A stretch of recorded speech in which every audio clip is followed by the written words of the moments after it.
Good evening, everybody, and welcome to another week of ECAC Valorant. I am Septilence, joined by Dryad, and tonight we are bringing you what is guaranteed to be an evening of firsts, as we have two teams with perhaps not the best record so far this season, but one of them has to win tonight. We've got University of North Carolina, Greensboro, going up against Wake Forest University. But before we get into all that, did I even introduce myself? I have no idea. I'm Septilence. That's Dryad. Dryad, how you feeling tonight?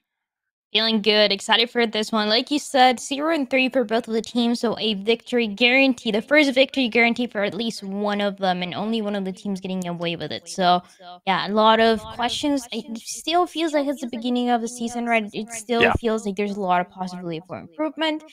And this is kind of the way that you start introducing that, right? With that first victory that you take and just studying the maps and studying what is going to work out, what is not going to work out, especially because we have some pretty interesting map selection today.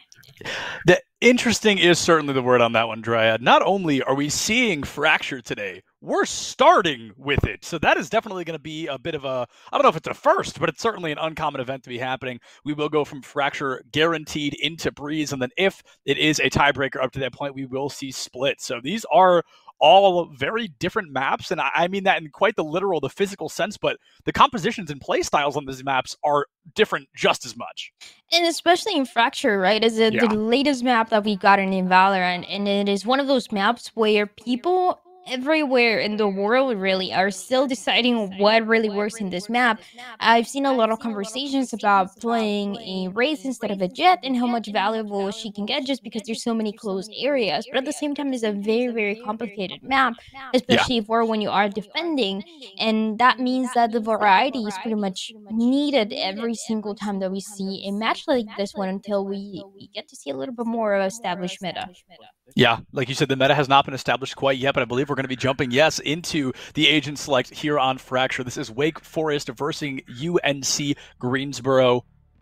Okay, I'm just going to hope Armando is, memeing a little bit. I'd be shocked to see the neon coming out, but you just talked about the importance, Triad, of that raise here instead of that jet, and it looks like Greensboro is going to be trying to run that today. Yeah, for sure. And again, it's something that feels still pretty recent where teams have decided to play more of that race. But obviously, again, it makes sense, right? There's a lot of close angles very similar to some parts of Split where you know that the race is going to be able to shine a little bit brighter compared to other agents in general, other duelists. And it goes the same way for initiators, for example. Initiators that work really well in close areas include the KO that we're seeing right now for the attacking side. So it's one that I like to see. It's one that is also not very common, even though KO by itself it's pretty strong, has very good abilities, has a really good flash as well to guarantee some control of sight. So this is obviously what the attackers are going to be going with for the specific two agents that they have selected so far. Yeah, and that KO, he's got that 0-point knife, which is so unbelievably strong. It can completely nullify all abilities that somebody might be bringing to the table, locking in a KJ on the side of UNC and an Astra to boot. So Greensboro, they're definitely going with a pretty expected composition. I'm not seeing any surprises other than that KO, like you mentioned. And Wake Forest, I think they're playing it just as safe. They're not going to take any risks they don't have to. A Viper locked in on both sides now, though. I'm going to be keeping an eye on that chamber, as him existing on the side of Wake Forest essentially means they're playing triple duelist. Yeah, absolutely. We're gonna have the Jet and the Reyna on the side of the defense, plus that the Chamber that is also known to be playing very aggressive and also being able to play a lot of really good control of sight. Just especially because the team is going to start on the defense, right? So you have a KO, you know, you have a Chamber, you know that those abilities are going to be connecting right away, and you know that there's always that potential for those kills and even those safe rounds where it feels like it shouldn't be happening. And even then, I mean, at the end of the day, I still want to benefit the side, only based on composition, I still want to benefit the side of what UNCG is bringing to the table. Absolutely. It seems a little bit stronger in terms of composition. It seems like they can have a lot more control. And based on that Sentinel alone, that Killjoy can do so much to hold that space if you go into a post-plant scenario where you're just building your team for success. Yeah, and not only that KJ, but we've got to talk about that Astra as well. Currently in discussion as the strongest agent in the game of Valorant, something that the pros have been bringing out a lot lately, and she is truly, I mean, she's got an insanely high skill floor, but once you cap that, you can do some incredible things with this Astra. I believe Chase is going to try to do just that. We've got some Great corner clearing already, but Fish, oh my goodness, we're not going to get to see a darn thing. The Astra taken offline with a single click. And there's nothing else that you can do there, right? It's a way to start off pretty strong for a set of Wake Forest, but now that information is when it becomes the most key. For this part, we see some drop, but the trades are not even happening. It's just out of Greensboro getting taken down. Greensboro taken down, and Conrad taken out by a pop buddy, no less. Not the way you want to go out, but you got quite a few frags on your way. A 2-for-1 trade and a lead that was very strong on the side of Wake Forest. All of a sudden has crumbled just a little bit. We see a 3v2, but 2 of those members can't be any more than 13 HP. That chamber, has got to be 1 HP. So low, yeah. Oh my goodness. Barely anything to work with here as well. And with these 2 to go against, I mean, one nade from the KJ, 1 snake bite from the Viper. I mean, those 2 were dead before they even get the chance to realize what's happening. I think we're really looking at kind of a Viper v KJ situation. Both the 1 HPs peeking the same corner and somehow both living to tell the tale. Armando down.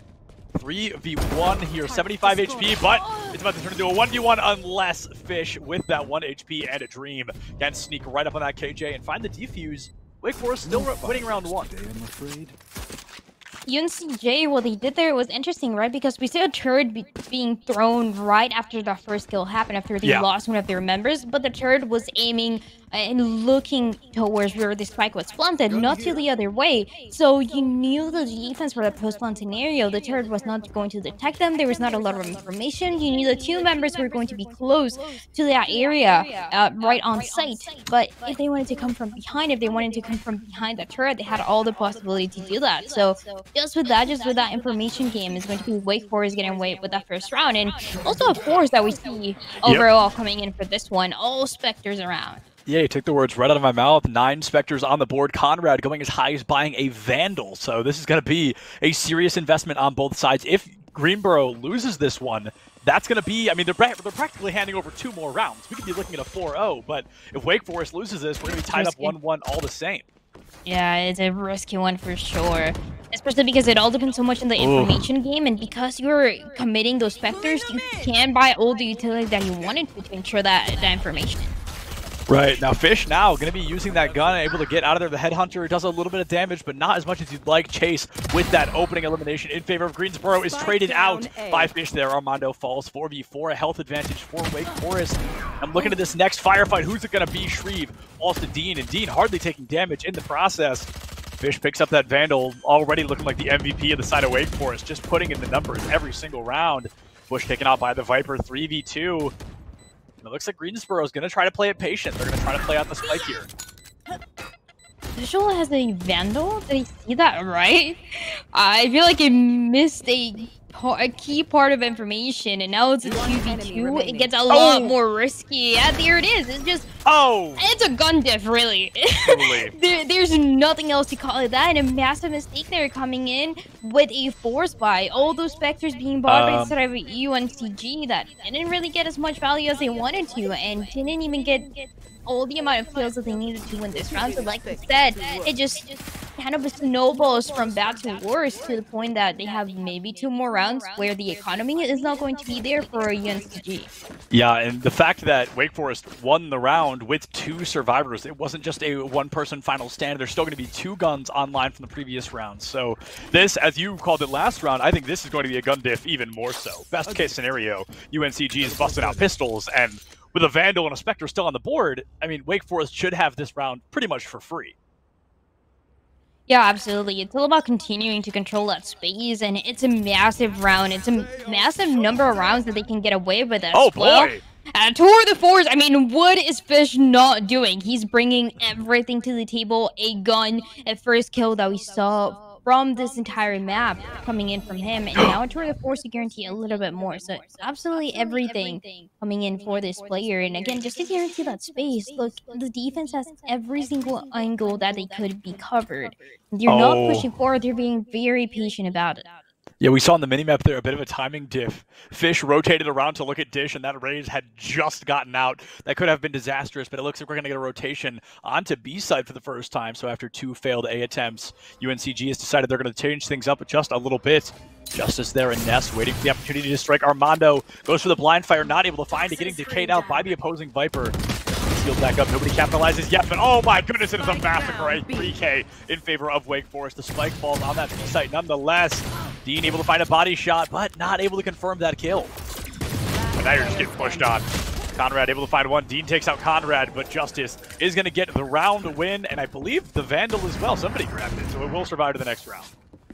Almost a flawless coming in for Wake Forest, a 3-0 that we have so far, and this is why it's such a difficult map, really, to figure out exactly the composition and the positioning that is going to work out. But I like the strategy for the defense. We've seen some teams in this map in specific where they are pushing on the goals. They're playing a little too aggressive. But for Wake Forest, they're holding those corners. They are waiting as long as they have to, and they're guaranteeing that these kills are going to be theirs, along with just all the economy that they've had to work with. The economy, I mean, tied up in quotes. Once again, we see Greensboro going for another full buy. They've got Vandals and Phantoms online, but I don't think they have full utility. That may bite them in the butt further down the line, but I guess we're going to have to wait and see.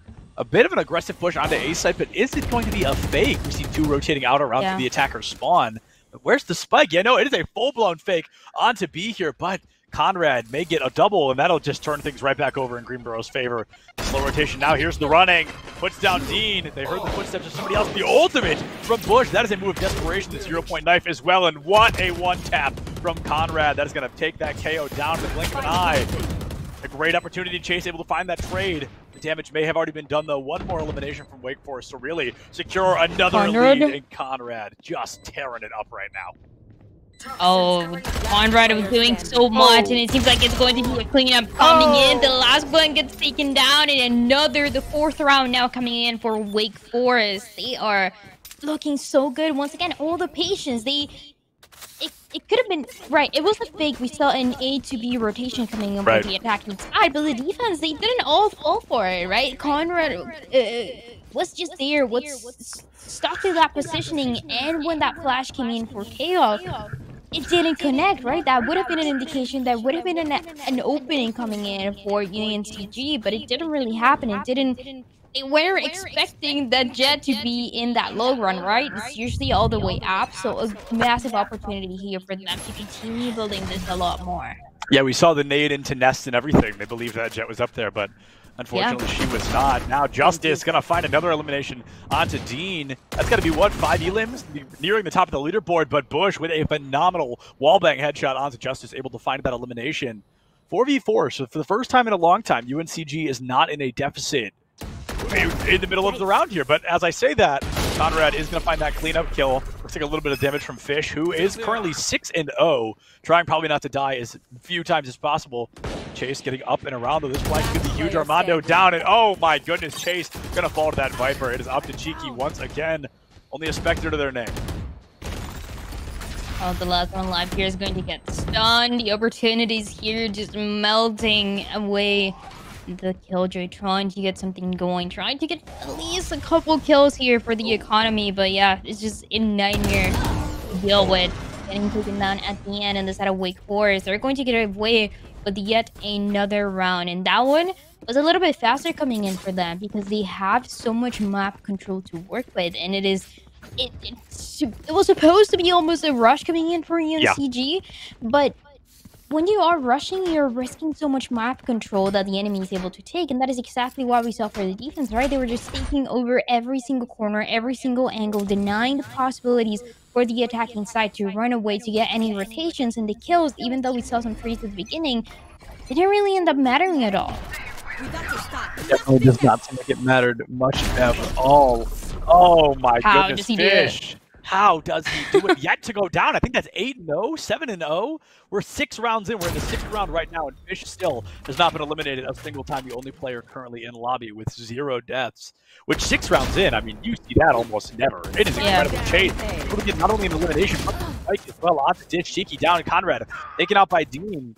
Oh, Armando finding an elimination onto Shreve, and a lead that was so strong for Wake Forest just a minute ago is now hardly in their favor.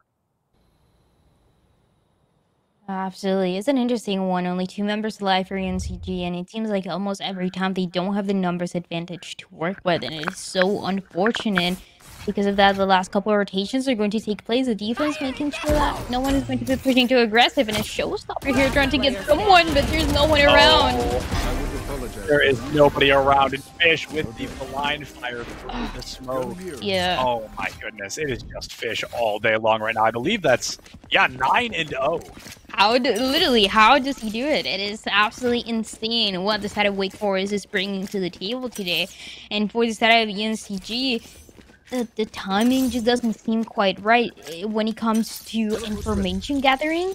The only thing that I've been able to see properly has been the Boombot coming in for Dean to spot someone. He usually doesn't spot anyone, and besides that, not even the Viper wall that we've seen too often coming in for the attacking side. Great flash from Conrad. Oh my god.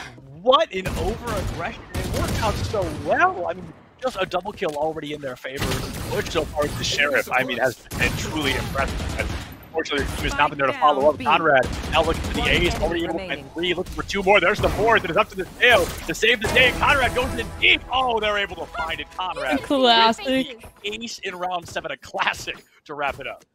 Nice one coming in from Conrad. Wake Forest.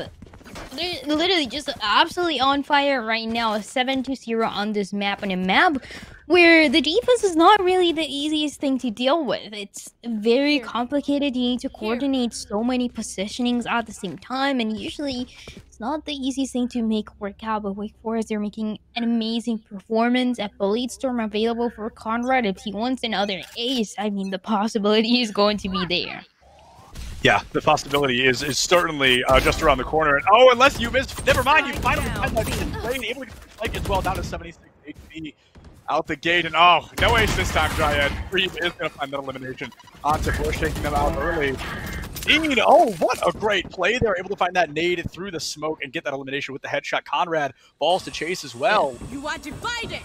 There's going to be the pressure. Oh my goodness. Okay, a very aggressive Cosmic Divide from the Reach Pro, and as Space goes down, that Divide, unfortunately, just not going to have the impact they wanted. Oh. Yeah, absolutely. The timing for the Cosmic Divide, I'm not really sure of. And a trade coming in that tried to take place. And for the first time, it seems like a 2v2 to deal with. Well, there's only 15 seconds remaining. And the defense already know that that rotation is about to take place. Yeah, the rotation getting read like a children's book here. Moving into the A side. It's going to be a 2v2. I think everybody's just about full HP. That Raze took, I think, 1 bullet from the brim. So not a whole bunch. Last pack in again. Going to get taken out as a 1v1. Will this be Fish's first death? Oh, it certainly will. He TP's right into Armando, and that is Greensboro finally putting themselves on the board. That's the first kill, right? For this chamber? Yep. And then it is the most unfortunate one. How do you TP right in front of the enemy? I don't know. Maybe a little bit of overconfidence here. I would have liked to see a proper retake coming in, especially for the 1v1 where, you know, the TP is so loud. So making any mistakes, especially right on site, when time is running out, are not going to be allowed. The first round going for the side of UNCG after that one, but Wake Forest, they have all the advantage still to work with. Yeah, and I mean, yeah, like you said, those teleporters, you might as well play a tuba on your way into sight. Those things are so loud, and it gives you away 100% of the time. They're better to get out than to get in, for sure. And I think, you know, maybe Fish learned that the hard way. Like you said, maybe a bit of overconfidence. If I was 9-0 on round 8, I'd be pretty stinking confident too. But, you know, you're still in a great position. We've got a lockdown coming out early. KO on the side of UNCG, and also 2 ultimates, only 2 they haven't blocked. Trying to come out quick. Shreve looking for a floor bang. I don't think they can get that. No, the lockdown is going to take place. 2 players actually detained. Oh, it's a 1-1 trade. I don't think I've ever seen a lockdown get 2 people. That ultimate so rarely actually gets stuns, but 2 of them did make that appearance, unfortunately. UNCG not able to capitalize. Oh, it is bounty time now on the side of Wake Forest. People making an appearance. Can Conrad capitalize? The answer will be no. Oh my goodness. UNCG, it feels like they may have finally woken up just a little bit. They're getting themselves large and in charge, trying to put that second round away. There's a big potential here for that 1v2, though. It's just all about this positioning, especially when an op can be risky, but taking control of that space is going to be necessary coming in here. This is going to be a really tough situation for Fish to win. Honestly, there's an incredible crossfire from the 2 remaining. He has no idea where either of them are. There's like a 99% chance Fish gets crossfired here. However, Chase goes down earlier than Astra, only a bullet from death. You've got to get in quick. That spike's starting to go off. Will Dean fall for the fake? Nope, playing it calm, cool, and collected. Honestly, had Fish took this, they would have won the round, but what a reaction! It looks like they've got more than enough time on the clock here, and my goodness, as you keep saying, Dryad, what can Fish do? I mean, look at that, 0.15.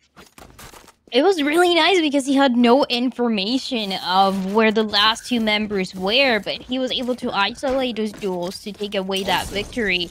And especially because after he makes sure that he's clearing every single angle possible into that side, to the point that only tower is going to be remaining, and dealing with that one becomes a lot easier for that 1v1 scenario. So good one, a good run. Definitely a good one for that chamber as well for Fish and for Wake Forest to get away with yet another one. It's an 8-1. An absolutely insane defense that Wake Forest is bringing to the table today. Yeah, they have decided they would like to secure that win as quickly and as efficiently as possible. It's just been the Wake Forest, I mean, practically the Fish show all day long so far. It's such an impressive play from this chamber. And I'm trying to look right now. So Fracture is actually UNCG's pick. So this is super interesting. This is their map pick, and they're currently being 8-1 in the first half. And I believe that, right? Because we look at the composition, we talked about it, the better composition in paper, at least, it's supposed to be UNCG. They have a pretty strong composition to get information, to actively play and get those kills, but it's just not working out the way that they expected. And it is just Wake Forest taking control of side and getting the kills. Oh, Fish, this time around, though, doesn't really connect. Oh, not able to find that second one either. Knows it's the better call to get out of dodge. UNCG, they're going to be praying for a defense. You know, with a Viper and a KJ, their team may be a little more defensive-oriented, but even when it is, you can't be allowing yourself to be at an 8-1 deficit. Best case scenario right now is Greensboro wins this, they win the next two, but as they walk one by one into Fish's operator line of sight, it is just going to be a bloodbath. This may be a flawless UNCG at this rate. Able to find Chase Bush, putting in the work, but there's work left to be done. That's Wake Forest going up 9-1 here in the first half.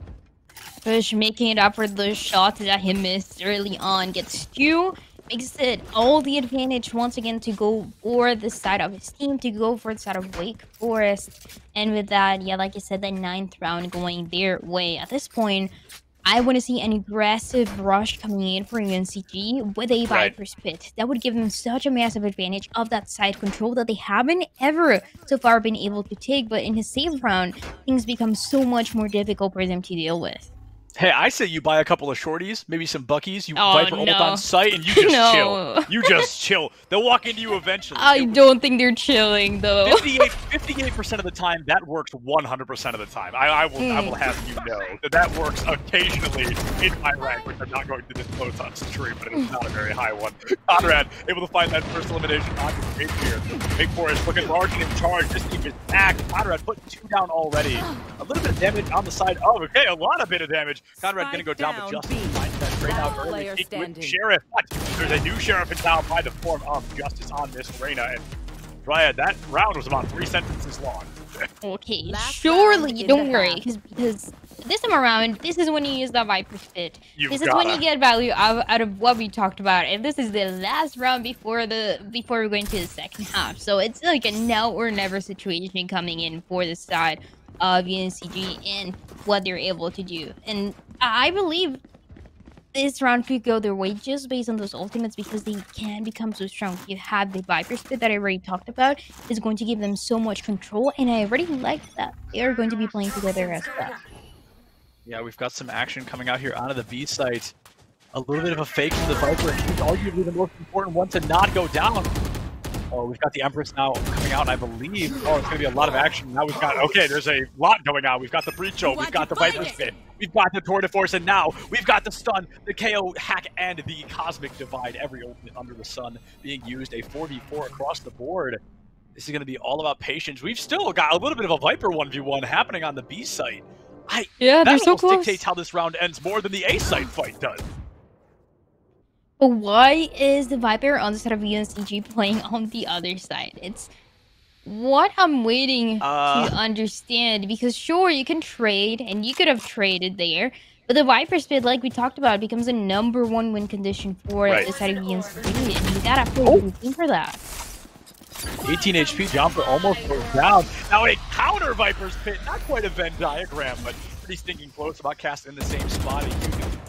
for UNCG to have the numbers chase. Misses quite a few shots, and Fish is not going to miss one of his own. 3v3. Oh, making 3v3 down Armando. Next ball is up to Bush to save the day. The top frag on the side of UNCG gets taken out by the second frag on the side of Wake Forest. Ryan, this is scary. Wake Forest has to win the pistol round, and Fracture's pretty much over. Only 2 rounds to guarantee that Wake Forest are going to get away with this map. And like you said, it's an interesting fact too. We talked about it. This is a decision for the maps that came from UNCG. And this is a composition that, again, in paper should be working better, should be getting more value compared to what Wake Forest is bringing. But only the trades, only the kills alone are doing everything for Wake Forest. And we've talked about Conrad, full A's that he was able to get even with a classic towards the end. And also the kills that we've been seeing constantly with an operator coming in for official. But this time around, it can get denied a little bit. It can get stopped with that momentum. And it really is all depending on this pistol round.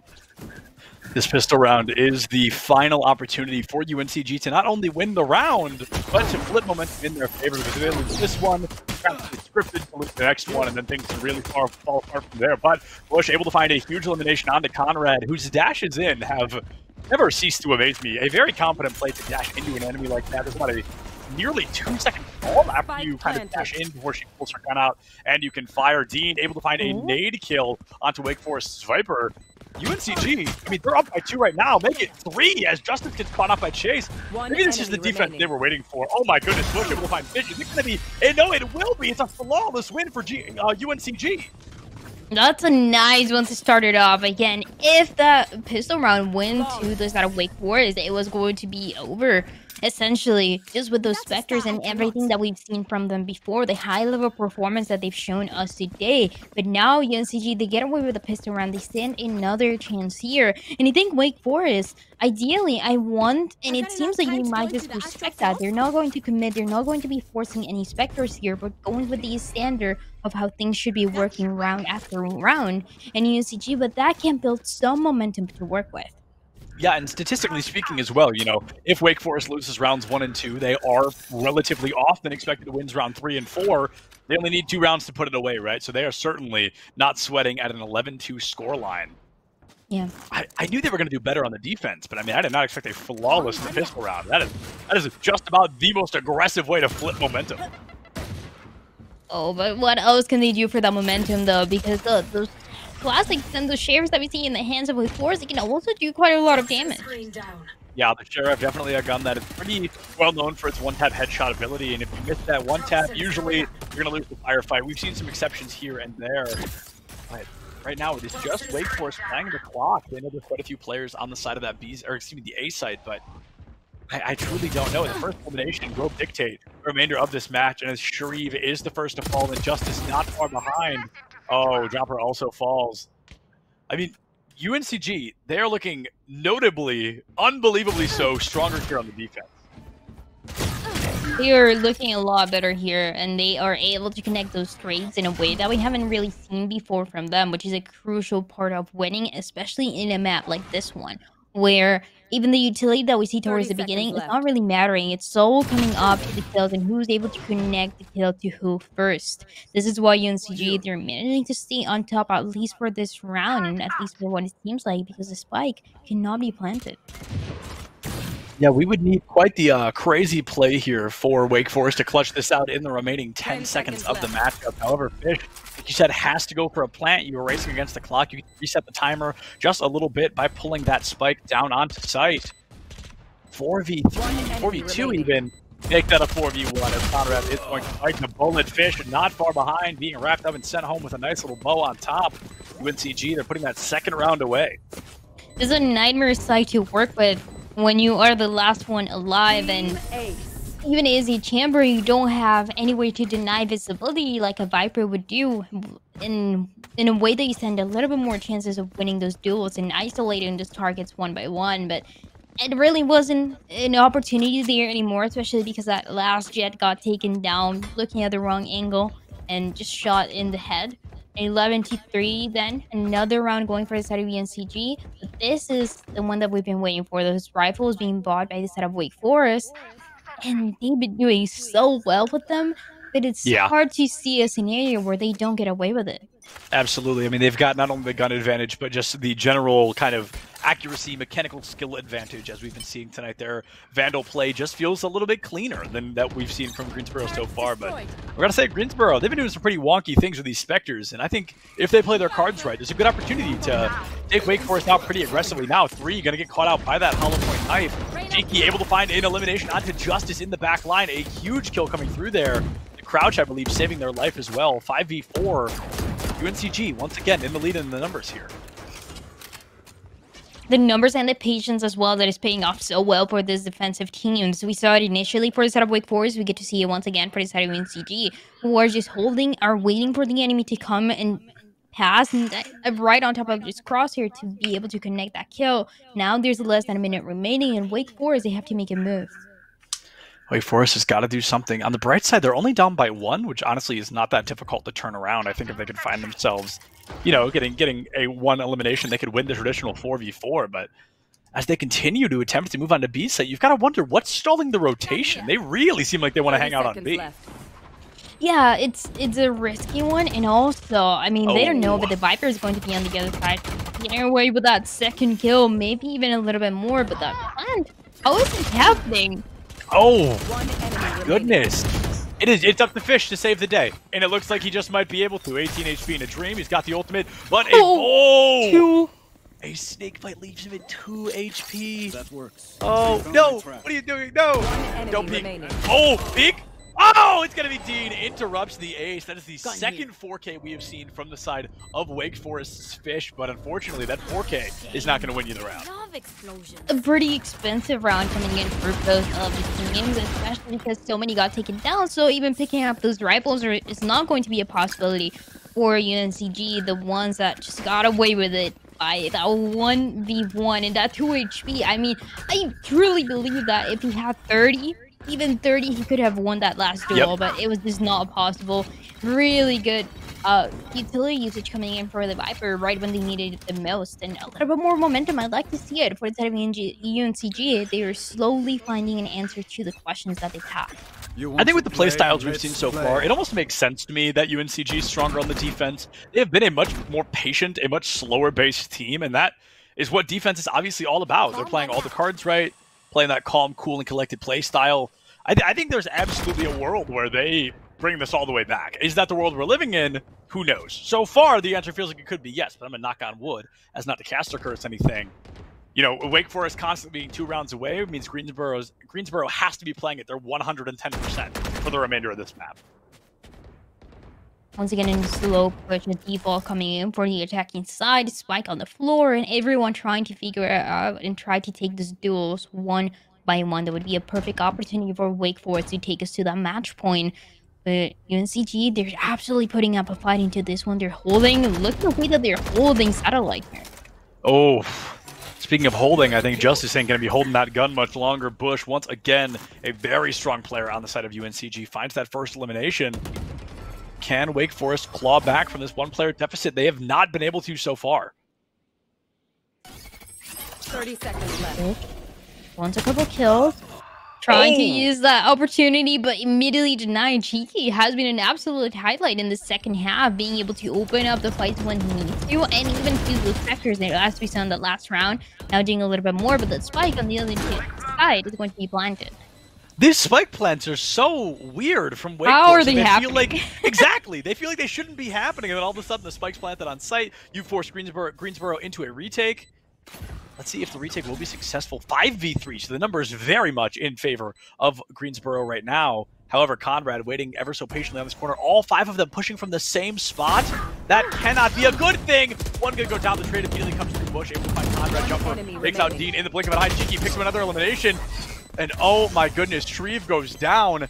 Dryad, I don't know what got into UNCG during the break, during that small minute and a half of halftime they had, but whatever it was, I mean, it is working out well. It is absolutely working for them. Another round, and suddenly the score doesn't look too bad, right? 11-5. It's very much winnable. It's very much possible to see a comeback coming in for them, as long as they don't give that match point to the side of Wake Forest, and so far they've done an amazing job. The one thing that still concerns me though is that they're allowing the spike to be planted, and UNCG, they are taking a lot of really good control of the map, really good control of space, but they're giving away the part of the map that matters the most, and it's allowing the money to go for the side of Wake Forest, and it's allowing a couple of trades that makes the economy not be as good as it should. All right, we've got Conrad coming in hot here, not even able to find that first kill. Oh, does not get the kill at all. Chase going to be able to find 2 on their way out the door. Greensboro all but has the attack already. We'd need an absolute miracle play from the remaining players of Wake Forest to win this one, but I think I just want Wake Forest to stick together a little bit more. They're just so spread out the entire map, and it's so difficult for them to do anything because of it. Yeah, absolutely. Especially because on the side of UNCG, there's always at least 2 members together and playing together to guarantee that the trades are going to take place. While on the other side of Wake Forest, and what we saw, for example, with that Blade Storm, it was the Jet going in alone and getting taken down alone. No one able to trade, no one able to capitalize from it in any way possible for her team. And it is so unfortunate to see, but this is what is giving so much of a numbers advantage coming in for UNCG round after round, to the point that they really start to feel like the comeback is possible, that more rounds are going to be possible, and it's a situation where you don't want to be if you're on the side of Wake Forest. Right. This is such a good example of it ain't over till it's over. I mean, really, we were looking at, what was it, an 11-1 scoreline entering, and now Wake Forest isn't yet to win a round on the attacking half. Fish, however, has possibly had enough and we're looking for the ace here. Oh, looks for the ace, but Armando says go Fish, able to take that chamber offline. Chase able to pick up jumper as well, and Greensboro, I mean, that is just such a blink and you miss it moment. I believe that was a force coming in for Wake Forest as well. So the economy, it is risky, it is barely dealing with anything, but just forcing anything that they got round after round. And again, it's not place where you want to be in at any point in any round, but especially after you took such a massive advantage from the enemy. 11 rounds that they were able to just take away from UNCG, and it's suddenly being stopped, it's suddenly being questioned.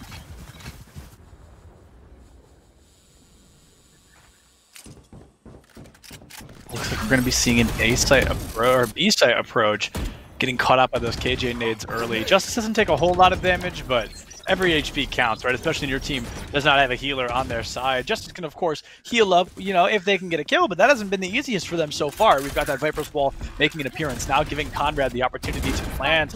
Bush caught out by that breach stun. However, the first elimination has yet to fall. 6 ultimates on the board, and Wake Forest, they are bringing one out early. We've got Jumper committing that Viper's Pit here on site just to cover the spike for as long as possible. Winning even by spike explosion is absolutely a viable way to win this. It seems like there was some utility down that would have stopped that combat coming in for the Viper on the side of UNCG, but it didn't get connected the way that they wanted to. Spike is planted when the time is running out.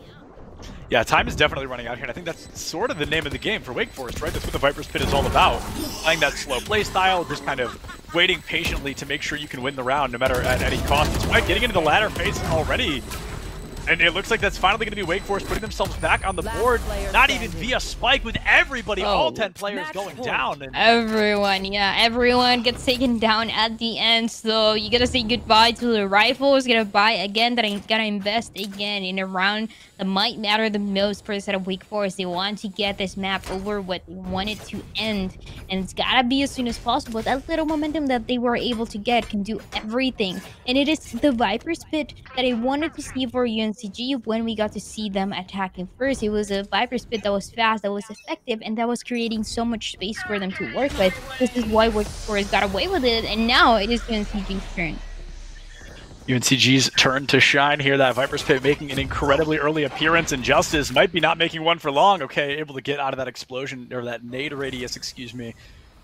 That's a very committed ultimate, I think, a very aggressive one, but I think that works out very well, especially on the defensive side. Just negating a point in its entirety goes such a long way, and speaking of negating, that's going to be a lot of damage taken off the table. Now both of the duelists going down 5v3 in favor of Greensboro once again. This team, I mean, I don't know if they're non-sponsored Gamer Liquid, like kicked in during the break or what, but they have kicked it up a notch entirely. Yeah, something definitely had to happen there. Whatever coach they have or the IGL had to say some inspiring words or this absolute massive difference of playstyles to be working out so well for instead of UNCG. They're getting kills, they're getting around, they're getting away with all the advantage in the world.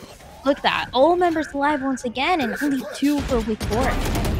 I think that's the crazy thing. I think that's a huge part of the reason that Greensboro has been able to take this lead as far as they have, or, you know, this turnaround, that is, to win so many rounds in a row, is because very few of them are dying. So their econ is getting better and better and better. They're carrying the same guns from round two of the second half, all the way into the most recent one that we just saw. Still, 4 of them surviving that round. And I mean, Greensboro, they have done an incredible job to turn this into a series once again. It really goes back to something that you mentioned before, and it's the way that the attacking side has to be playing together to get value out of those rounds. We saw it when the Viper split come in. It's the only round that they've been able to get away with in the second half. And it was because, yeah, they were all together. They were communicating together and being able to trade each other right when they needed to. So now, they might be trying to do that again, especially to the fast push to the side. And speaking of fast, I think Conrad is going maybe just a little too fast for my liking. It looks like Jumper is going to be able to finally getting a refrag and actually getting a weapon there in Nest. Conrad, you know, as I'm talking about my distaste for that speed, it's going to be that very speed that gives them the opening to get onto this B site. They're able to find the spike plant. Can they hold on to this, though? That's the question we're all going to be wondering for the next couple of minutes, perhaps only next couple of seconds. Armando with a subpar flank. You might be able to get an elimination there, but the trade is incredibly likely. Bush is going to find an elimination. 1 enemy remaining. But it is bouncy time before UNCG. They win their 8th round, practically in a row. It seemed like that was so close for Wake Forest as well. They took control of side. They were able to trade the first one that got taken down, and they had a pretty good opportunity there. But UNCG and the utility that they were able to use was doing so much, including, you know, that showstopper alone. Even if it doesn't get kills, it's always creating some space to work with, and that is exactly what UNCG was waiting for, was hungry for, and they were able to get. So Wake Forest, I mean, you have to be a little frustrated, right? Something that you thought was going to be a quick victory turned out to be a longer map than you ever imagined. Yeah, a longer map than I think any of us were expecting. Reminder, at one point, this was 11-1. For anybody who may be joining us, this was a very one-sided map in favor of Wake Forest. And now Greensboro, I mean, we saw the economy for Wake Forest is abysmal. There's such little there that if they lose this one, they practically have to hand over the next round. That'll be a 12-10, and that makes it unbelievably winnable for Greensboro. Oh, the first elimination in favor of Wake Forest. It's going to be 2, make it 3. Conrad has finally woken back up. Justice looking for a kill. They're going to be able to find it. Cheeky takes out Shreve. It is a 3v1. A Blade Storm from Wake Forest. That is certainly a choice. I mean, it might be the last round, right? So you gotta give everything that you got, and out there just going to give everything to guarantee that last kill. That killjoy gets taken down, and after a very long second half coming in for this side of Wake Forest, they are able to get away with that victory. I'm always afraid. I feel like my aim gets so much worse when I pull out the Blade Storm. I'm always like, don't use it. I'll miss, I'll die, we'll lose. But now they made it work. 13-8 at the end of it? I mean, that could have been a 13-1. That was almost a 13-0 in the first half, and then they really just flipped it up, turned it on. I'm excited for map 2, which is going to be Breeze. Do you want to take, just for giggles, like a small guess if we're going to see any major changes in these team comps for Breeze? Yeah, I mean, I'm thinking the Viper is going to be very much a necessity, and the one thing that I'm looking for to see some changes would be on the side of UNCG and the duelists that are going to be played. I love to see Arena. I just get so happy every time I get to see Arena, but the Jets obviously are going to be a little bit more effective, and you talk about those long range duels that you have to take in a map like Breeze when you're thinking of a Jet. With an op, you're thinking about a chamber, you're thinking about a Viper that is also going to enable and create that space for the duelists to work with. So those are going to be my top 3, pretty much a necessity for both of the teams to work with. And then you have a little bit more of a free choice to work on in terms of the controllers, even though you mentioned it, the Astra is just absolutely insane what she's able to do too. So I wouldn't mind the double controller with the Viper and with the Astra, just to get a little bit more space control, because at the end that can do so much in a map like Breeze. Yeah, 100%. We'll take a look. We'll see if you're right in just a couple of minutes. But folks, we are going to throw it to a super short break. We're going to let the players, and I suggest all of you do the same. Use the restroom, get water, do whatever you got to do. But come right back here because we've got at least one more map, a third possibly on the way. We'll see you right back here in just a few minutes.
one long stinger, and you guys are live. What is going on, everybody, and welcome back to ECAC Val Edition. I'm still Sepulence, joined by the talented and wonderful Dryad, and we are going to be bringing you Map 2 of what was, surprisingly, a very close Map 1. It didn't start that way, which is the craziest part. You never think that there's any comeback possible or any close to comeback possible after it's an 11-1. But on this side of UNCG, they made a pretty good round in the second half. They had a pretty good performance. They just couldn't get away with it towards the end. And now it is the opportunity is to make a little bit of those changes necessary. We're going to Breeze, and this is a map that can bring a little bit of a surprise coming in for them. We talked about it, and I was mentioning towards the beginning, I would love to see those agents that are really good at holding those long angles, as Breeze is known on. You have to take duels from so far away, where you're thinking about using your operators, your marshals more than anything, and just shining in the chaos in a scenario like that one. Yeah, 100%. And I think there's two agents that we are almost 100% expected to see, and that's going to be Jet and Viper. This map feels like it is built for the two of them. And then two kind of honorary people that we might see, going to be Reyna and Chamber. Chamber, perhaps a little bit more. He's got those great TPs. He's got an operator of his own. And I'd say a good 60% of this map is long sights, right? It's long opportunities to use those operators. So it's going to be all about the agent select. We saw a couple of less conventional picks in the last map. None of them, like, nobody's playing Yoru or anything, but, you know, a couple felt maybe a little discombobulated. They were able to turn it around. We finished 13-8, and now I hear the agent select sound in my head, so I think we're going to be jumping right over to the map in just a moment. Yeah, that's right. We're going into that agent select, seeing what Wake Forest and UNCG are going to bring to the table for this one. We talked a lot, and you mentioned the variety that we can have as well, but I think for this one it should be a little bit more of a decisive selection. It's a map that has been in Valorant for just a little bit longer compared to Fracture, so you're able to see what other teams are playing. And okay, well, as I was saying that, of course we're going to be locking that Neon. Wake Forest feeling confident with that one. I mean, Team Liquid does it one time, and now everybody wants to bust out the Neon comp. This is going to be fascinating, to say the very least. Fascinating is truly the only word I can think of for that. Both teams also currently hovering over a Cypher, and that is weird to me. Right, the Cypher, I'll say, it's never been my favorite. I've never felt like it can do as much as when I think of pretty much anyone else that we're used to seeing in a map like this one. But yeah, it is going to be locked, at least for the attacking side, coming in on the side of UNCG, which, like we talked about, it seemed in paper like on that last map they had the better composition, they had the more reasonable composition coming in. But sometimes that's not everything. Sometimes it's more about the kills and who's able to get what headshot first. So in that sense, it's going to be the side of Wake Forest having the advantage, but with a very, very interesting compositions for sure. That Neon, you know, I don't hate her. I don't hate the idea of bringing a Neon to the table in a map like this one that is so long, and you have to make quick rotations to make sure that your team is not going into a post plan where they have nothing to work with. But at the same time, it's not as good as something that we were talking about, a Chamber that is not coming in any of the two sides, and also not a Jet. So I want to see who is going to be the operator specialist coming in on this side of Wake Forest. It's going to be fascinating. Maybe they're going for a couple of comfort picks, you know, but we know both these teams are here. They're here. They're playing to win. But you know who else plays to win? Lenovo Legion knows you play to win. To stand out from the competition, you need equipment that matches the speed of your thoughts and actions. The Legion Y25 monitor delivers wins in the toughest and most critical situations. And guess what? That's part one of the ad read. We're going to get back to that in just a minute here, but it's going to be, an immediate firefight Justice. So the Neon working out well here. Dean going to be taken offline. We got to talk about Dean's swap as well from the Raze to the Jet. Incredibly different play styles. Also, Bush now taken offline as well. Justice just the run and gun demon right now, tearing through two of the team already. Shree able to find one kill, traded out by Cheeky. Wake Forest, they've got double, they get triple. No, that's not how that works. They've got a lot more than Greensboro has on the table right now. Nani hiding on bricks with a dream, and just not enough to work in sight. Finds the right click on Jumper. Oh, and last one remaining, but not for so long. The first round going for the defensive side after an amazing performance coming in on this side of that Neon that we were talking about. And I wouldn't dare to say that it is a comfort pick coming in for Wake Forest, because I don't think anyone sees Neon as a comfort pick. It just seems like a very rare thing to happen, but it's definitely a confidence pick, if anything. It is just one where you know you're going to surprise the enemy, you're going to run it down, you're going to get the kills. We saw it in the pistol round, and now Justice is even buying a Vandal and just running it down mid, it seems like. I mean, why not?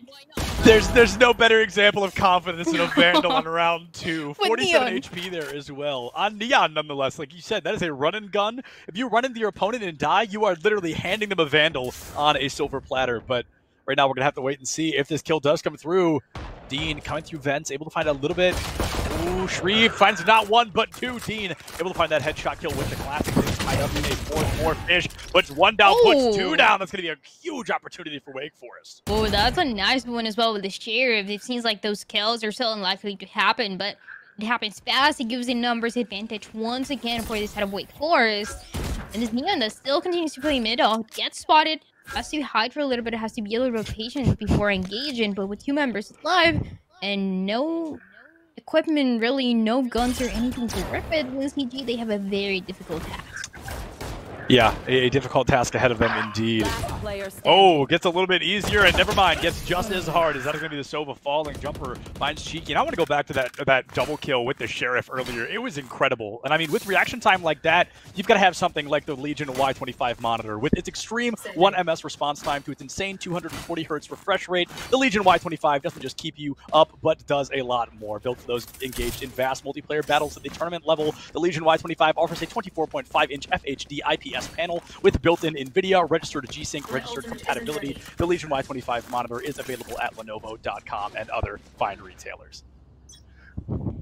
Insane everything that these players are able to do as well, coming in Wake Forest with a 2-0 advantage. How far can they get with it? This is one thing to get risky. That third round where those rifles are going to be bought by the set of UNCG. And just looking at the potential performance coming in next. They have to be going for the other way, and that is exactly what's going to happen. Cheeky getting away with the first one, but on the other side, there's a whole mess going on.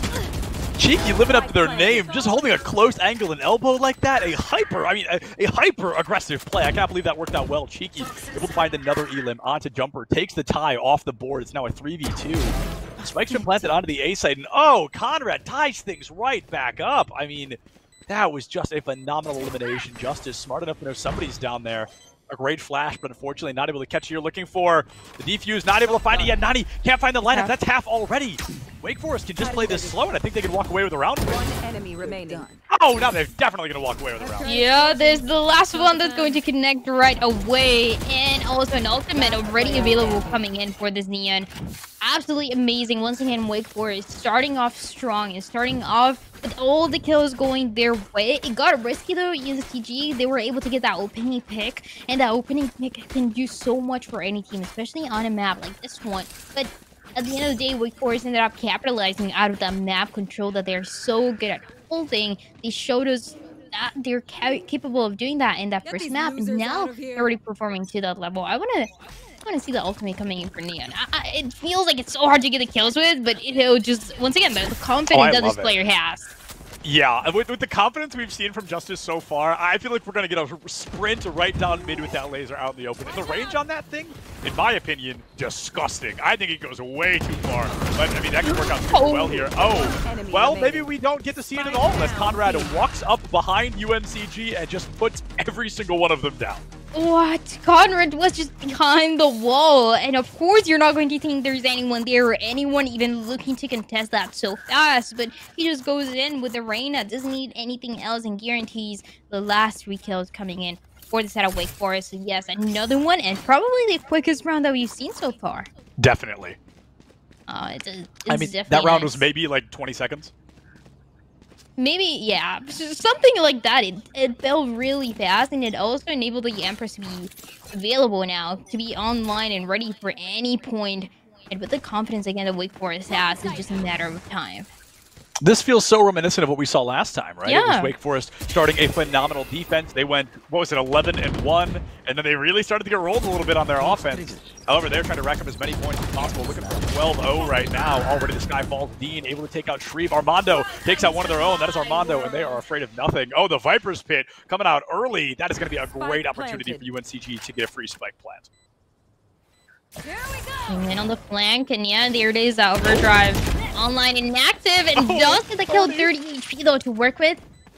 I don't think it goes that far. It goes far, but not that far. Yeah, not 50 meters far. That was a bit of a distance. Justice really going for a cheeky kill there. Oh, speaking of cheeky, gonna be the one to take Justice down. However, that Cypher not gonna be able to find a 3K in Wake Forest, going up 5-0.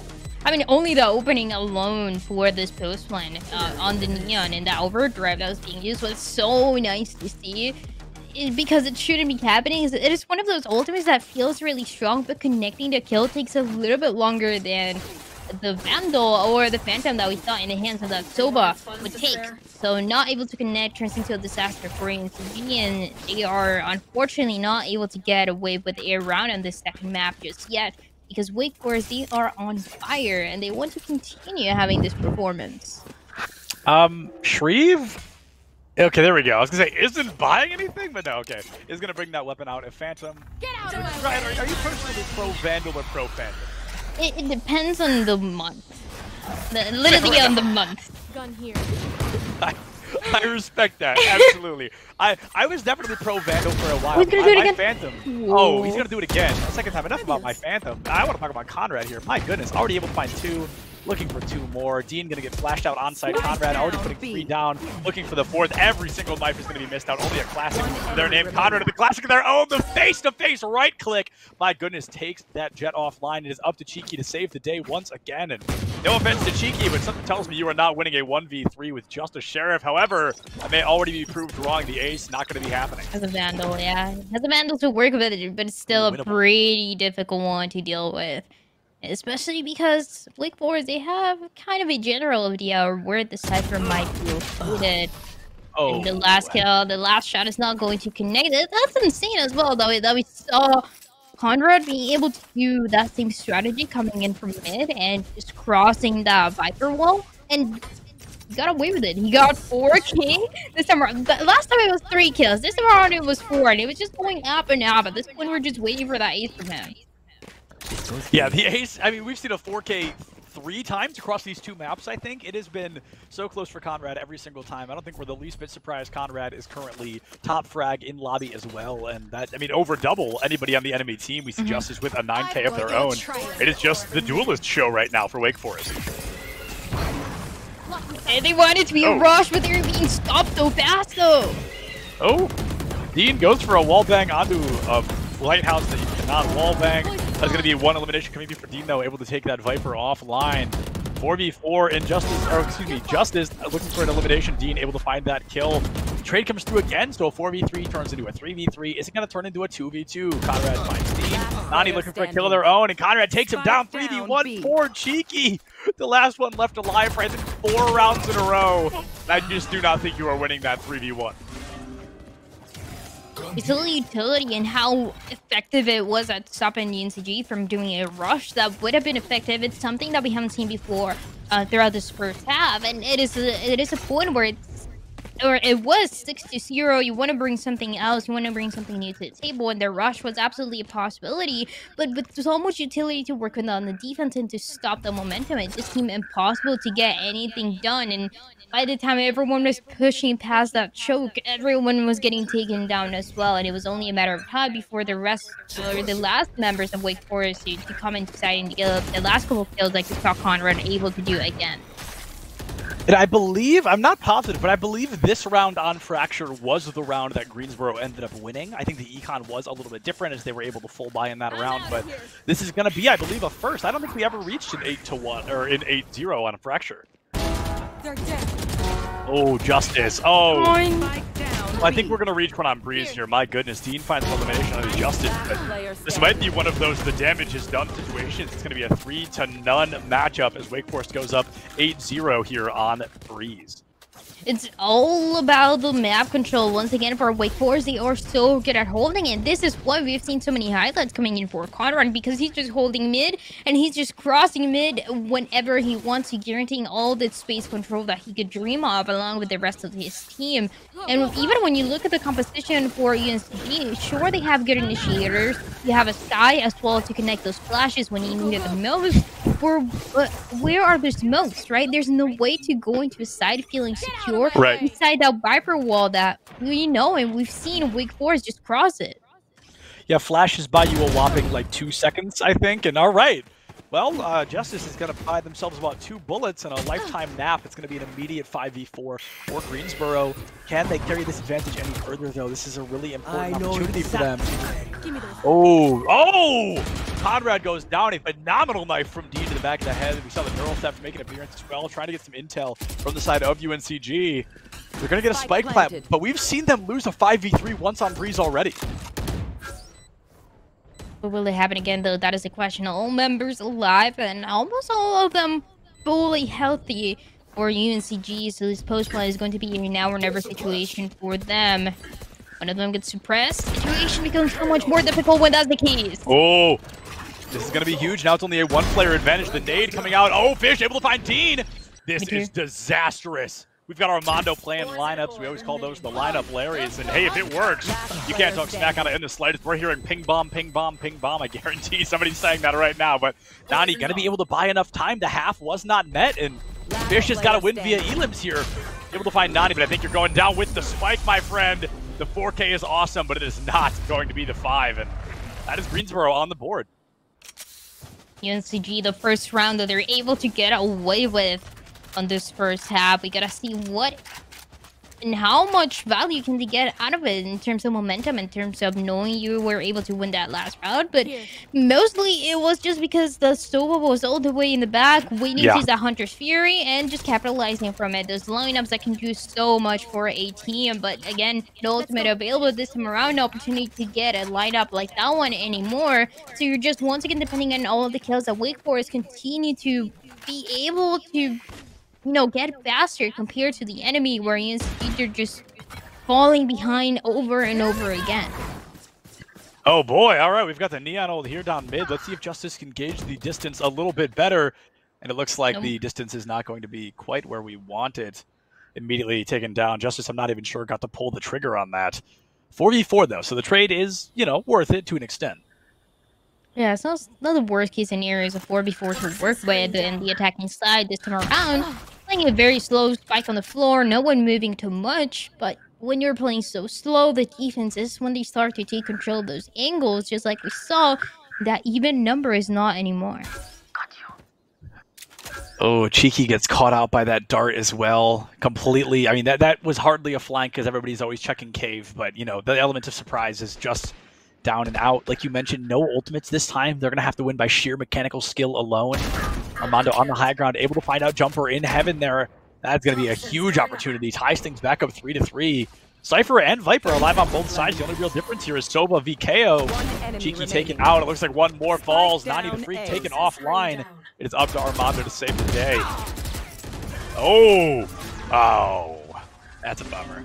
I thought they were going to be able to find at least the 1 kill onto Shreve, but Fish with the flank, I mean, team was pulling enough attention. 9-1 now in favor of Wake Forest. They knew exactly where Armando was as well after he was able to get a single kill in that area and nothing else. So a 9-1 that we have right now. Wake Forest, once again, just managing to stay on top. I wonder if we're going to end up with that same score, with that 11-1 that we saw back on Fracture. It is very much a possibility just looking at the economy, right? This is going to be a safe one coming in for UNCG, and that is going to be the 10th round potentially going for Wake Forest just based on what they have right now. Oh, wow. What a shot from the Guardian there. I mean, that is just incredible. That's also the first I've ever seen the knife get destroyed at the exact same time the Radius actually made an appearance. So it's still, even though the knife was destroyed, they still got hacked out there. That was really interesting. Oh. You've got one bullet. With 5 HP, you've got one chance to take down whoever that is down that long sight. And if not, you've just got to get out of there. And the Sky was stuck in that corner as well for the longest time, was pinned down by that Neon and trying to make it a little bit longer. And at this point, the numbers, they're not really doing enough in this set of UNCG. We've seen it over and over again. They have the numbers, they have the opening picks, but they're not able to close out those rounds where, of course, this is the one thing that they need the most. Yeah, every round right now. I mean, Greensboro, they want these rounds more than they want their next breaths. Like, they really want to start racking these up. 9-3, hey, maybe the Valorant gods will smile down upon you. You can pull the 9-3 curse onto your enemies, right? There's a huge opportunity for this team to rack up some points, a lot more than they were able to in the first half of the last map of Fracture. But as I say that, oh man, it's so many times Greensboro has been so close, but look at the confidence on that. The run and gun dash in slide to a one-tap headshot. That is so bold.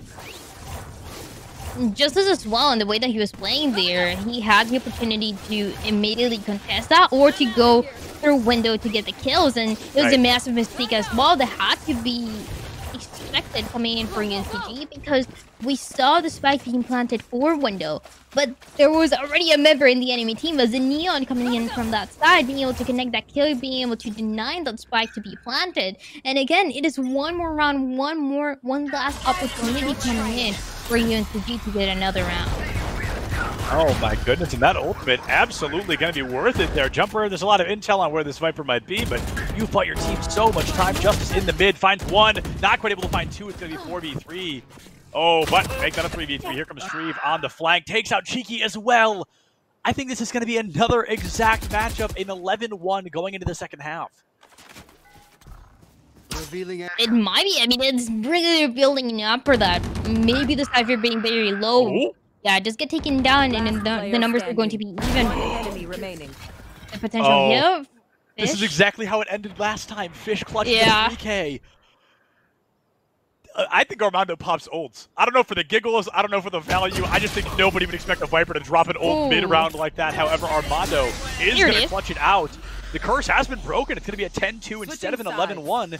That could be a great sign for Greensboro's momentum moving into the second half. Sure, even then those double digits, they don't feel good if you're on the side of UNCG. There's a long way to go to make it possible, and it's something that you have to take one by one. As we saw in Fracture, I mean, they had a pretty good performance on the side of UNCG. They were taking those duels, and they were positioning themselves very well. But this is one of those maps where the attacking side, especially when you have a Neon and a Marina on your side, might be just everything that Wake Forest needs.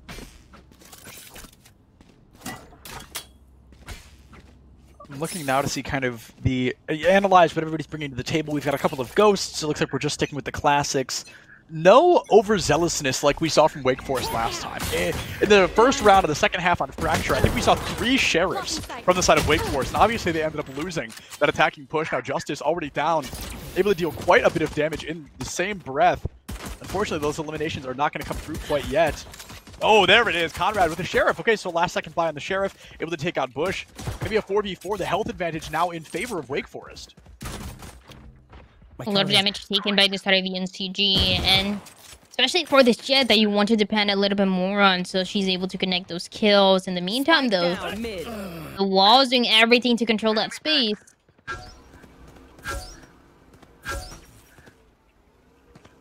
This feels so unbelievably reminiscent of what we saw on the last time around. Conrad able to find Armando. Can you turn this around? Conrad able to find 3. You've only got to find 2 more. Unfortunately, nothing to heal up with. They know you're on the corner. Perhaps a peek and find the kill, but no, misses out of bullets as well. The knife kill is certainly not going to come in clutch for you there. That was also the craziest rotation that I've seen for this Viper. Absolutely. This is unbelievable. There was a wall, so that means that the Jet wasn't able to spot her, and then she was able to go behind pyramids, made the whole rotation that we see her do now, and she was pretty much rotating. Now she's getting crossfired. Positions. It's a nightmare. It was so long, but it wasn't really benefiting the team in a way that I wanted to see. So yeah, at the end of the day, it's going to be completely surrounded in UNCG. They get away with a pistol round. Again, very, very similar to what we saw in the last map.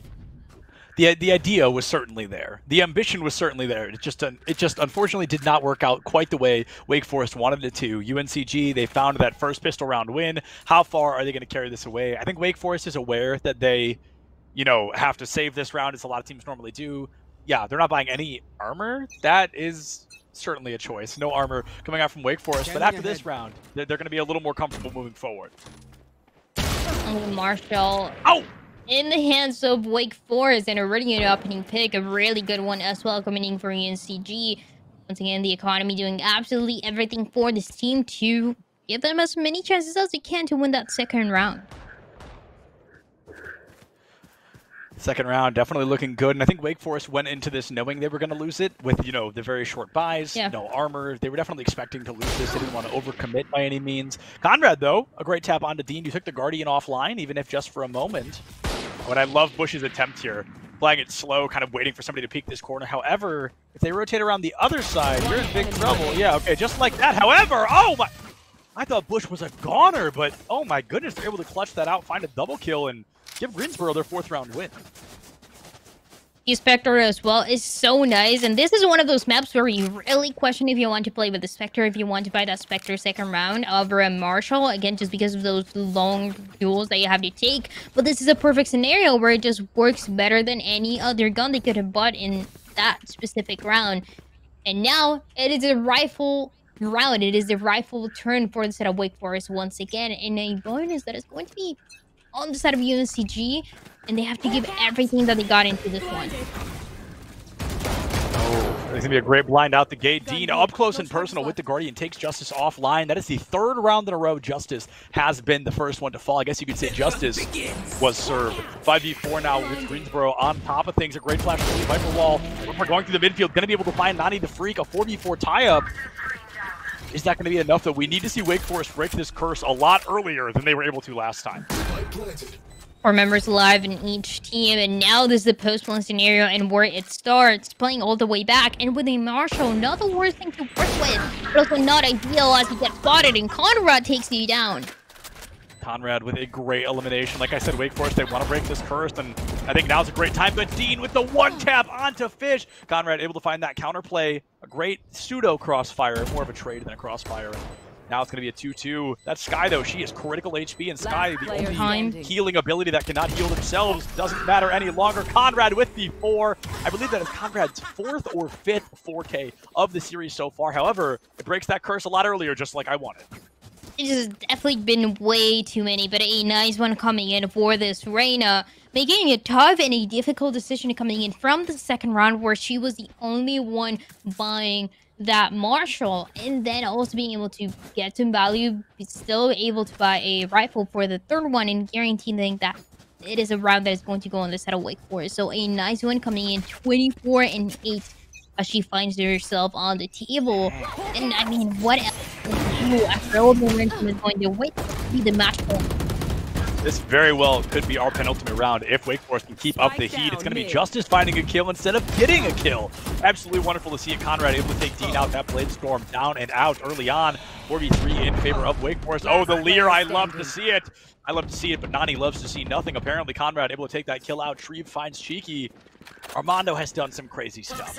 Dropping a 4K, I'm unfortunately not sure that's in Armando's kind of back pocket. Spike planted.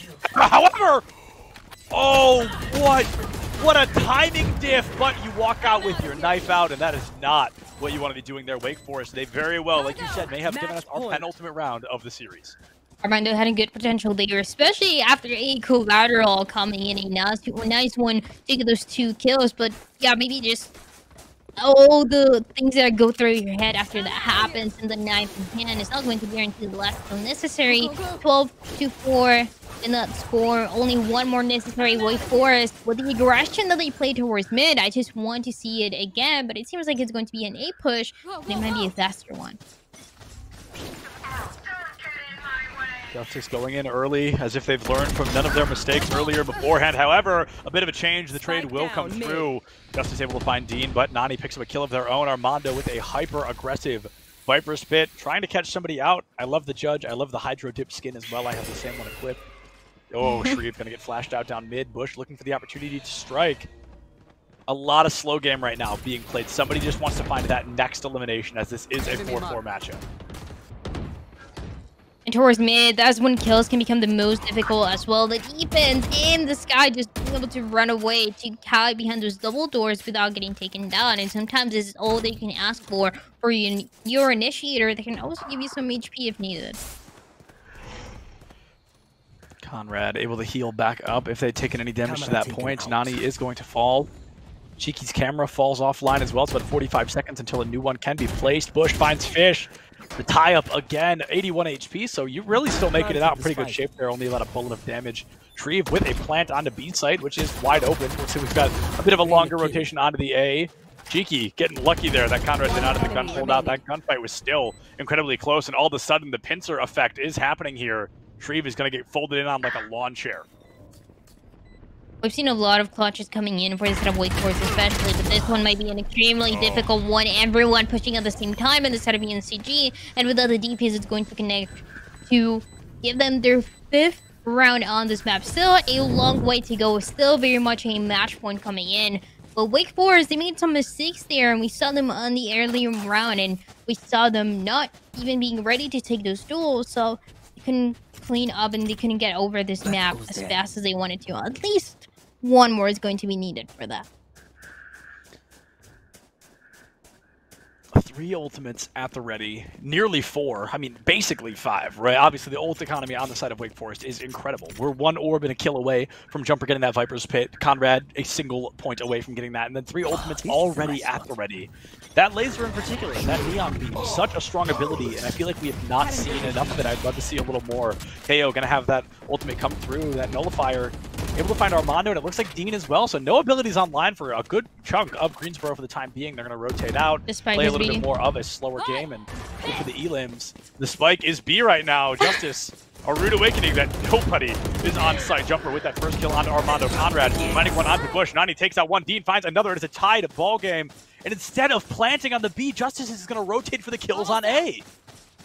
And if Justice gets taken down, this is not going to be ideal because the spike is all the way back, and who's going to take it? At least there's only one member alive, so good potential here. This might close it out. It's over. Yep. Attackers win.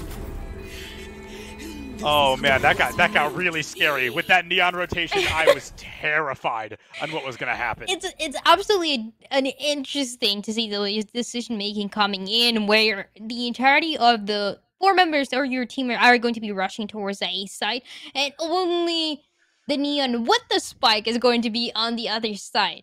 I mean, I understand that you want to have one lurker, but with the spike at hand and also being a duelist, you start to question things. But it worked out, right? At the end of the day, it worked out. It gave them the victory, so that's all that you can ask for at the end of the day. It certainly worked out. I think that was a very not great play, but luckily enough, the team was able to capitalize off the back of it. You had the spike, you had an open sight, all the stars had aligned, but hey, a win is a win at the end of the day, and as a wise man once said, we absolutely take those, and that is all that matters at the end of the day. Wake Forest with, I believe, a 2-0 victory on the day, 13-8, and then 13-3, 4, I don't know, not very much though. A much more dominant performance there on Breeze here tonight, and I think we're going to get to talk to one of them in just a moment. We're going to be throwing it to a super short break, and we'll be back with an interview in just a few, so we'll see you then.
guys are live.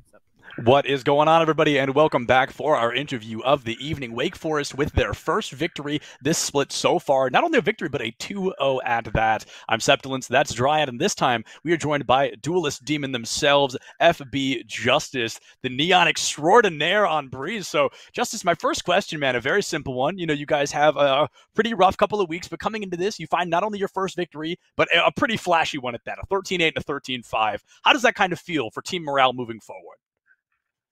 So first things first, I gotta give props, Duelist Demon. I think that's gonna be my new nickname. I'm glad to hear it. No doubt about that. If everyone's not calling me that, there's a problem. Oh no. Alright, team morale-wise, look, I'm gonna be honest, our team is like the very definition of like, we do a little trolling. We don't take it as seriously as we should. Last game, I was I was dealing with some stuff. I wasn't in the right mindset. Did a little too many. I was chiefing a cart too much. Look, when it's all said and done, we got a team full of bright prospects. We're looking great for the next season. We're all passionate about Valorant. We love this video game. It's so much fun. I love it. And yeah, we're gonna win. Absolutely. We're gonna keep taking this bracket by storm, just like we did today. That is probably the best mindset I've ever heard. I love that. So I want to ask, so we're talking about taking things by storm. Your Neon today, not only a super unconventional pick, one we certainly were not expecting, but you were pretty nasty with it out there. I mean, you were getting some crazy run and gun kills. So I want to ask, is that kind of, or are you just starting to pick her more out of comfort? Is that a comp you guys are actually looking into running? Or is that just a spur of the moment, hey, let's try it? You know what, look, I played Neon a few times for this team. Every time, top frag, alright, maybe not this time, because every time but this time. Yeah, he's kind of bad. I'm not gonna lie. Like, usually I frag above Conrad, he's trash, he's washed. But like, yeah, my Neon goes crazy. You gotta go fast. I main Sonic and Super Smash Bros. Brawl. I just like running at people and shooting them in the face. That's my thing. I think I did a pretty good job of it today. It's unconventional, throws people off. That's what's up. It's the move. And I got a question for you in regards to what is coming up for your team. So the season, it's pretty much still feel like it's just starting and everyone's starting to get that momentum for the upcoming matches. And you say that your team is feeling pretty confident, but is there any specific match, any specific team that you're looking forward to face in the future? I'm not gonna lie. I don't look at the teams much. I didn't even know who we were playing tonight. I just go in with a fresh mindset. Just like I just wanna play, wanna win. My boy Conrad's dropping aces every game. Fish on the chamber, got that flick down. He's in FaZe Clan. Like we got it like that. Tom Shreve on the fucking Sentinel. My boy Gabe, he's got the Viper like that. Like it's done, man. All these other teams should be trembling in their boots. It's over. We got this season on lock. I love to hear it. I love the mindset. I love the mentality, man. This is a blast. That is, yeah, it is fantastic to hear. And it looks like my camera just stopped working. Whatever. We're almost out of here anyway. Just one more question for you, Justice. Is there anybody you'd like to give a general thank you or just a shout out to before we let you go? All right, you know what? I gotta give one shout out. This is an important one. Look, my team captain Gabe. I love him like a brother. We had a little skirmish over the weekend. Fists were thrown. Some bodies hit the floor. Not on game. IRL off server. And you know what? Through the skirmish, through thick and thin, he's my boy. He's my captain. He's the Viper. He's got the lineups. I love you, Gabe. You're gonna lead us to victory. Gabe, he might, Jumper, the guy on the server, he might not be the flashiest player. He might make really, really bad decisions, but he's the best player on our team, and he's the most important player on our team. And that's why we're going to end up winning. Beautiful. Beautiful. Incredibly said. FB Justice, thank you so much for joining us, and thank you for a spectacular interview, man. Tell your teammates as well, a great job tonight. We cannot wait to see what y'all are going to do next. Thank you very much for having me, guys. I hope I can be on here another time. Maybe. We'll see you soon, my friend. Yes, sir. And with that, folks, we are going to call it a night. For whatever reason, my webcam has completely crashed, and we're not going to go through the efforts of putting it back because this sentence is one of the last ones I'm saying. Thank you, everybody, so much for joining us tonight. It was a great series. It has been a pleasure, Triad, and I love getting to cast Valorant, getting to cast for ECAC. It's been a pleasure. Thank you, Chad Lantis in the back line and Professor Layton for the observing and production you guys have seen respectively. Shout out to the schools for coming out tonight. Shout out to each and every single one of y'all for watching. Check your posture, drink some water. Don't forget to love each other. We'll see you guys next time. Enjoy the rest of your night.